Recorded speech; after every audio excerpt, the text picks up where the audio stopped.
Bueno, el título de la presentación es el que es.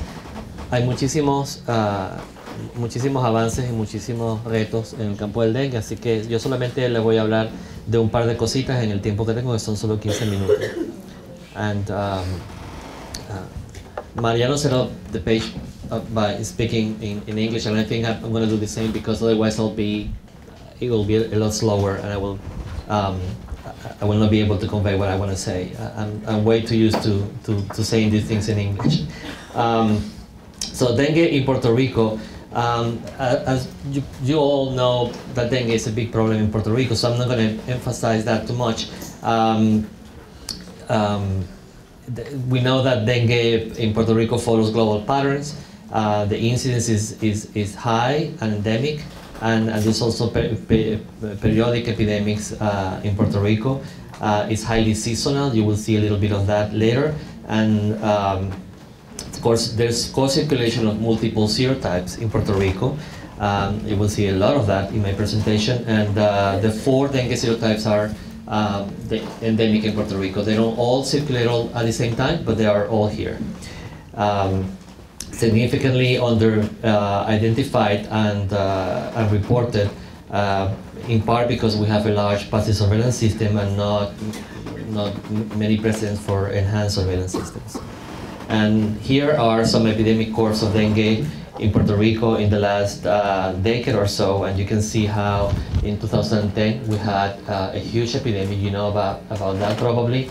We have had several dengue epidemics in Puerto Rico during the last 20 years, and some of them have been quite large, with more than 25,000 people reported in 2010. Now, some of our recent studies have shown, are summarized here. We have more things that we could tell you about, but we know that the virus population is very diverse in Puerto Rico, and the viruses disseminate across the island very quickly.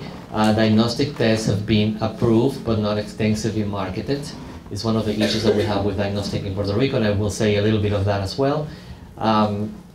It's widespread. There's a widespread use of steroids and poor fluid management in the patients, which accounts for some of the mortality that we have seen, and we have been trying to take care of that. There's viral case reporting is largely viral cases are largely underreported in Puerto Rico, and we have recent studies about that as well. And we have also recently found, a few years ago probably, but found that there are subterranean mosquito habitats in the septic tanks that account for large production of mosquitoes in Puerto Rico, which contributes to transmission. Here are some sheer numbers of dengue reported cases in Puerto Rico. It's just a historical overview of dengue on the island, with the number of suspected cases on the y-axis and the years on the xy axis, and you can see how we have had a number of epidemics. Everything above that red line has been considered an epidemic. That's not the way we estimate if we have an epidemic or not, but generally everything above that red line over there, this is not working, it's considered an epidemic. And as I said before, a large dengue epidemic in 2010, larger than all the other epidemics before. And here you can see also the how the different serotypes have alternated in Puerto Rico. You will see more detail about that, but we're kind of back to, in terms of the serotypes circulating in Puerto Rico, we're kind of back to square one a little bit. We had dengue 1, 2, and 4 reported all the way to 1998. We had the introduction of dengue 3 in 1998 during the epidemic. And then after that, the other serotypes did not circulate as much, with a little bit of dengue 2, and then and with time dengue 3 retreated and was not part of the dengue epidemic in 2010, and the other 2 serotypes, dengue 1 and 4, came back. And you can see this in a lot more detail over here. You can see how I have highlighted dengue 2 and dengue 3. to show you what seems to be like two opposite behaviors. Dengue 2 is the only serotype that have circulated in Puerto Rico throughout the entire time period.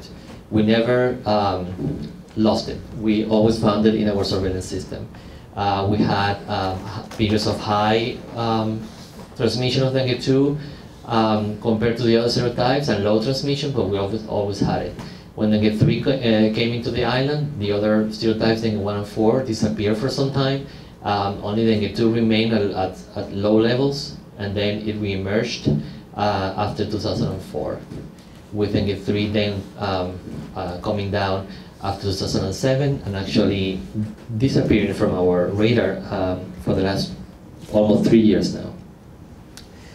And so what's happening with this, particularly with these two serotypes? And here we can see the effective population size, which is a measure of the genetic diversity of the virus. So this has been done with hundreds of dengue virus genomes that have been compared in the phylogeny, and then a Bayesian skyline analysis shows us the diversity of that genome through time.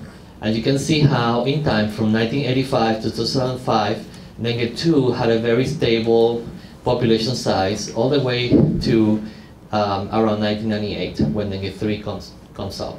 And you can see how the population size of Dengue 3 is usually a lot higher than the population size of Dengue 2, but particularly during that time period of Dengue 3 expansion, we see that the population size of Dengue 3 increased dramatically, about 100 times. So at this point in time, the population size difference between Dengue 2 and Dengue 3 is about 1,000 difference. So these are very two separate viruses, and coexisting in Puerto Rico, but behaving very differently. And this is a phylogenetic analysis also from Gilberto Santiago, we see in the audience, that explains why this Dengue 3 population was so diverse. He depicted this phylogenetic tree in a circular fashion because it was a better way to visualize it, and you can see how this virus is so diverse. It has two important subclades or lineages, okay, which are lineage 1 and 2.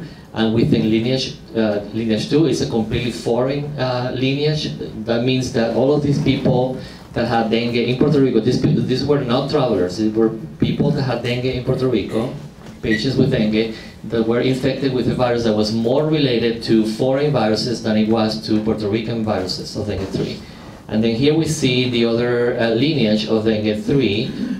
Lineage 1B is also very related to foreign strains of the virus, and only lineage 1C, 1B, and 1A were authentically Puerto Rican, meaning they originated sometime in Puerto Rico and then they prevailed for all that time through the island. Well, this was just to sort of all that I said before. Now, Gilberto also looked at this phylogeny in the map. So all of this phylogeny here can be seen in the map of Puerto Rico. So these are the same connections that you have seen in some of these phylogenies that we have published, but in a Google map. And you can see how he has described corridors of transmission between places in the island. And here you can see clade 1 of Dengue 2. I didn't have time to show you the entire Dengue 2 phylogeny because it would take too long to describe all of that. But you can see how in a particular time between 1997 and 1999, this subclade of Dengue 2 circulated between the Mayagüez area and the metropolitan area around San Juan, whereas the Dengue 3 subclade 1A is spreading across the metropolitan area to other areas of Puerto Rico.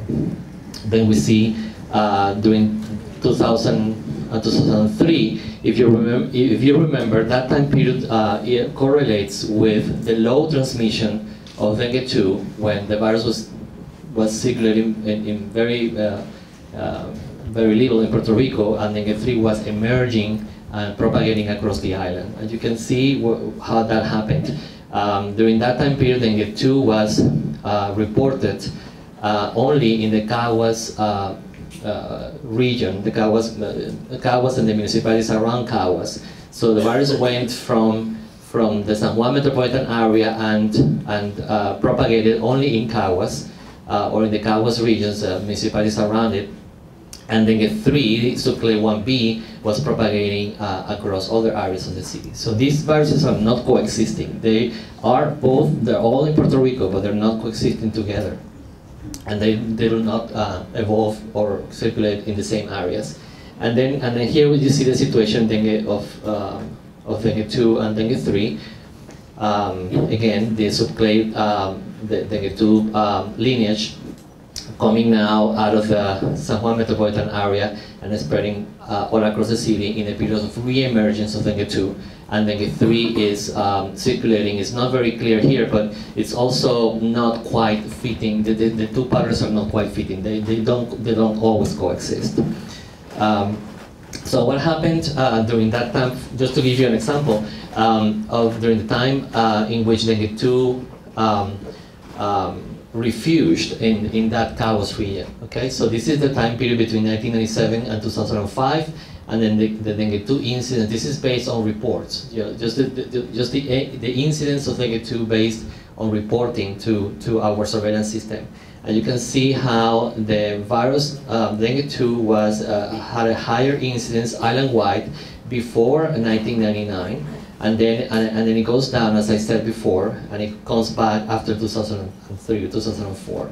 And during the period of refuge, of sheltering of dengue 2, the incidence is very high in the Caguas area for dengue 2. Okay, very different from the rest of the island. When you see dengue 3 coming in, dengue 3 high incidence is all over the island, right? In a period also different from the period of dengue 2 high incidence in and outside of the refuge. So these viruses are sort of carefully avoiding one another. And so the understanding of this careful coexistence of serotypes is something that we're very interested in studying further, and it's one of the challenges that we have in understanding dengue transmission in any epidemic country. And also there's a potentiation. There seems to be some sort of potentiation of transmission in endemic areas when it comes to every time a different serotype comes in. And we have obviously some good hypotheses about how that is happening, but it hasn't been really fully proven, and it's one of the challenges that we have here in Puerto Rico, particularly in an era when we're beginning to experiment with vaccines. Now, all of this work in sequencing has been in collaboration with the Broad Institute and with other people that conform a consortium called the Genomic Resources in Dengue Consortium, together with the Broad Institute and other collaborators. And another example of, and this is another little story that I wanted to tell you before I leave today, is that a lot of genetic data has come into the public domains now. We have probably about 3,000 new sequences in the last 5 years from different people. And what that has allowed us to do is to really conduct phylogenetic analysis with currently circulating strains, and that has helped in the field of vaccine development and in the field of diagnostics. And here it's a very simplistic, very simplistic phylogenetic analysis, also done in our laboratory for dengue 1, 2, 3, and 4. The different colors symbolize different lineages, and you can see how, so basically the different lineages in the different subtypes, and we have the number of strains that were used. Gilberto did this analysis, and he used the strains that were most divergent from each other to provide the maximum possible divergence in the analysis. And what we did is that we designed primers and probes for the detection of dengue that were tailored to this new data set in the public domain. And you can see for each of these primers and probes, the top and the bottom stripe shows different nucleotide differences that we inserted in all of these primers and probes. So where we revised this PCR strategy completely, and we became interested in propelling a new dengue testing device or an in vitro diagnostic device. And to make it a long story short, we took advantage of the influenza experience by CDC, where they developed an influenza real-time PCR that was implemented in just a record time throughout the world. And using that same platform, we adapted our dengue testing platform using these new revised primers and probes, and we created something called the CDC dengue virus real-time PCR, which is now available to all of the countries and all the US state laboratories that have acquired this platform before. So it was a very resourceful approach to be able to implement dengue diagnostic massively all around the world. And these are just the laboratories that just between May and July of 2012 were able to acquire a brand new diagnostic device that allows them to detect dengue virus in all patients at 85–90% sensitivity. So it's a very different diagnostic era for dengue. And these are laboratories between May and July of 2012 that were able to that are also requesting the test all around the world. So the new challenges, and this is my last slide, is for this part of the talk is basically commercialization of the test. Dengue is not a disease of the developed world, so it's very hard to find commercial partners and people who are interested in implementing new and novel diagnostic testing for the world. And obviously the decentralization of the diagnostics is still a challenge, even in the time when we have FDA-approved device like this one.